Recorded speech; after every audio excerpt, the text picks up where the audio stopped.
बर दोघं पण लक्ष देऊन ऐका. आता लोनवाला साहेब येईल, आपल्याला लोन मंजूर करून घ्यायचं आहे. त्याच्यामुळं काय करायचं आहे, कसं वागायचं माहिती आहे का? तर आपल्याला एकदम गरिबी दाखवायची, आपण एकदम गरीब आहे म्हणून दाखवायचं साहेबाला. आलं का लक्षात? आले बघा साहेब. साहेब नमस्कार. नमस्कार.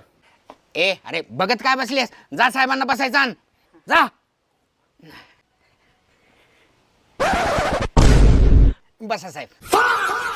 ह्याच्यावर बसायचं असते काय? तुमच्या घरात खुर्ची बिडची नाही काय? रडाय काय झाले?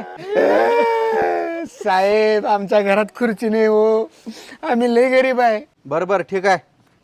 बसा साहेब. बर नाव काय तुमचं? राहुल. बघत का बसलेस, साहेबाला नाश्ता आण की, उठ पटकन. अरे हे काय आहे? साहेब आम्ही असलंच